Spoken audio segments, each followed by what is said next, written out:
How to describe him? Well, how about as a winner? Mike Burley, he'll be putting his stuff on display here today. Downtown Toronto is the site. This is the Rogers Center. This is where the Blue Jays play. Thank you for being with us. 2K Sports brings you Major League Baseball live this Saturday afternoon. Thorne, Phillips, and Krug.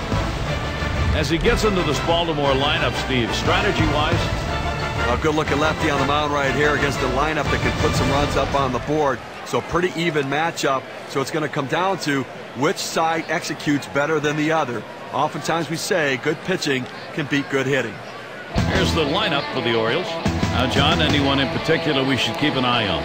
Well, one guy this pitching staff should be worried about is Nelson Cruz. A ton of power.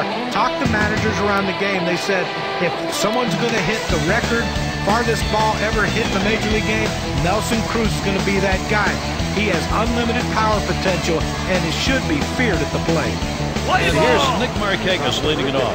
For the Baltimore Orioles, right fielder, number 21, Nick Markakis. Burley with a delivery. Out in front on that one. Strike one. Well, you talk about a guy who just corkscrewed himself into the ground. Bad timing. There's a swing and a ground ball. Number 17. One away now. We'll take a quick look at the Blue Jays and their defensive alignment. Thoughts, John? Anybody standing out? Well, if you want to see a great athlete roaming around in the outfield, keep your eye on Colby Rasmus. Easy stride, doesn't look like he's running hard, doesn't look like he's playing hard, but don't let that fool you. He covers a lot of ground with those strides. He has a great throwing arm from center field, and he's also a very accurate thrower. You love having him on your team. Machado at the plate now. When you look back to 2011, the Jays finished right at 500. A little bit of a step back from 2010. And what was disappointing, they had high hopes that maybe they could stand toe-to-toe with the big boys in the East. This one to Cabrera. He has to back up for it. Comes away with the out. You know, that 11 season really is not all that bad, as Steve mentioned, for the Jays, but it's now 18 straight years where they've failed to make the playoffs, John. That gets a little tough. And over all that time, they've only finished better than third place once. It's a very tough division to be in. And here's Adam Jones. Hitting .250 lifetime against Mike Burley. Throws to first in time. That's 3 down. Quick half inning there. It's over. 5 pitches. So it'll be the Toronto Blue Jays, bottom half of the first. Now batting for the Toronto Blue Bud Jays. Norris is going to be pitching. He's starting the game for Baltimore. Steve, he's facing that Toronto lineup today. What is he thinking about? A big, stocky, strong guy, Bud Norris on the mound. A high 90s fastball that he throws up in the zone, then works his curveball off of that. He works quickly and tries to get into a groove. Sometimes he gets into the habit of overthrowing. It's fouled off.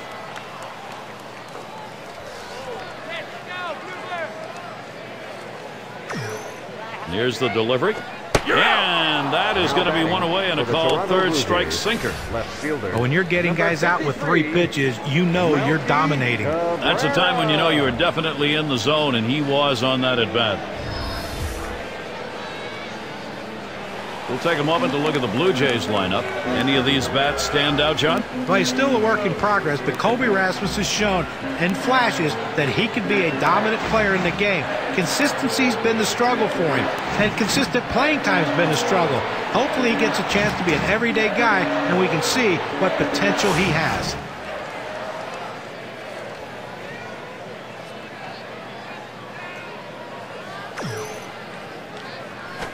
Swings and misses. The good change right there. 0-1. Well, Melky Cabrera got out of the Yankee melting pot and had a great year for the Kansas City Royals, putting together a solid 2011 campaign. Markakis is there as he retreats back for it and gets the out. Now we'll show you how the Orioles are lined up around the field. Now, John, anyone in particular that we want to keep an eye on?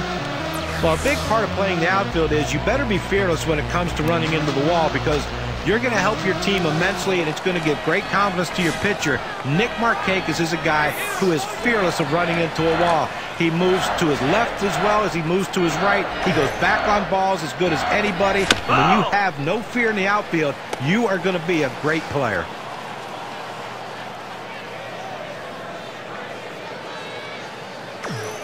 He delivers. And with 2 strikes on him, Jose Bautista will be looking just to put it in play. Now's the time he goes to the slider. This guy struggles in this situation. It's a good pitch for him. Strike 3 swung on by Jose Bautista. No luck on that cut. No scoring here, ending this half inning. Both teams still looking for that first run here in Toronto. Heart of the order due to bat next. Leading it off, Nelson Cruz. Burley with a delivery. Swing and a miss on the cutter. 0-1. Well, that's a guy up there who's trying to do damage with one swing. Comes up empty on that cutter. Here's a swing, a long high drive deep into center field. Goodbye home run, Orioles. They're on the board. And they get the first run of the ball game. That solo shot, that is a big fly ball. 1-0. Great job by the Orioles right there. Now Baltimore back in control of this game. It's their game to lose.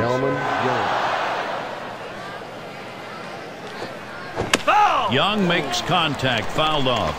And the home run there, Steve, the pitching's going to have to be very careful now. Well, that's right. Damage control is critical. You don't want this inning to get out of control. That one swung on, hit in the air to deep right center field. This one beyond him. It's going to be extra bases. He's in there at second base, still no one away. 0-1 mistake right here. He throws it over the heart of the plate, and he pays for it. With a runner in scoring position, J.J. Hardy. He's managed just 2 hits and 14 at-bats lifetime against Mike Burley. So Hardy is set down. Good piece of situational hitting right there. Man on second. You got to get him to third. Even with the out, he does it. Good piece of baseball. And we're going to see Pierce. He swings and drives this one. This one to Rasmus. 2 men have been put away. Young around third, headed for the plate. The throw, and Young's home. Solid approach at the plate. Got a pitch that he could do something with it, that he could handle, and he picks up an RBI. Good job. Number 8 spot in the lineup. For the Orioles' young prospects, the pitching, of course, is what they're trying to develop. Last year, though, that was a struggle, Steve. Well, I mean, a struggle's an understatement. The pitching has been the big problem. Worst ERA in the majors, most base runners allowed, most hits given up, and they've got a pretty good offense. They just need some pitching to support it. That swung on and hit. Cabrera's going to play it, and there's the third out. And so the scoring came in the second. Second inning sees the first 2 runs of our ball game. Baltimore is out in front, 2-0. Lead of the lineup coming to the plate.